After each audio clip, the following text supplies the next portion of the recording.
इस टाइम मेरे पास एक एफआईआर मौजूद है, तो एफआईआर देखकर आपको कैसे पता चलेगा कि जिस बंदे के खिलाफ एफआईआर हुई है उसकी जमानत हो सकती है या नहीं हो सकती। आप जब भी किसी वकील के पास जाते हैं वो एफआईआर देकर आपको बता देता है कि इसकी जमानत होगी या नहीं होगी इस एफआईआर में इस बंदे की। तो आपको कैसे पता चलेगा? शायद ये बात किसी ने आपको बताई हो, आज मैं आपको बताने लगा हूँ।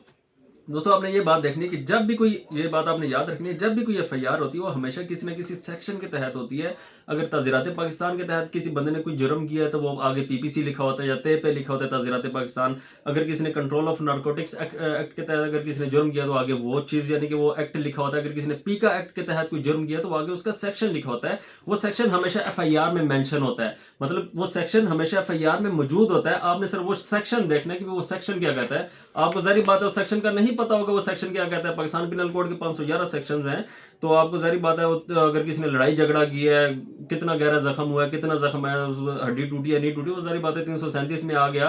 किसी ने अगर कोई चोरी की है 380 81 में आ गया। किसी ने किसी का अगवा किया 365 में आ गया। किसी ने 302 कर दिया। अगर किसी ने कत्ल की नीयत से फायर मारा है, कुछ जख्म किया है, ऐसा जख्म हुआ जिससे अगले की जान जा सकती, 324 आ गया।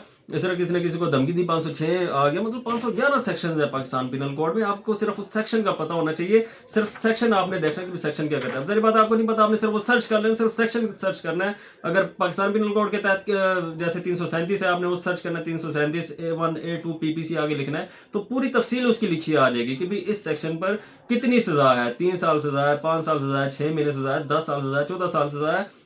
और आगे ये भी लिखा आ जाता है कि ये बेलेबल है या नॉन बेलेबल है। बेलेबल मतलब काबिल जमानत है, नॉन बेलेबल मतलब नाकाबिल जमानत है। ये आपको उसी सेक्शन में ही पता चल जाएगा। इसलिए हम वकीलों को भी पता है, क्योंकि सेक्शन के आगे लिखा होता है कि भाई इसमें जमानत हो सकती है नहीं हो सकती। इसलिए दोस्तों आपने सिर्फ सेक्शन पता करना है तो आपको पता चल जाएगा, ये चीज आपको कंफर्म होगी। अब आगे देखें, माहिर वकील जो होता है ना, उसका काम ये होता है कि अगर कोई नाकाबिल जमानत ऑफेंस है, नाकाबिल जमानत जुर्म है, उसमें उस बंदे को जमानत करवा के देना, ये एक माहिर वकील का काम होता है। अब जारी बात है उसमें फिर और बहुत सारी चीजें आती है। सिर्फ सेक्शन से आपको ये पता चलेगा कि भी इसमें जमानत हो सकती है नहीं हो सकती। ये मैंने चीज आपको आज बतानी थी।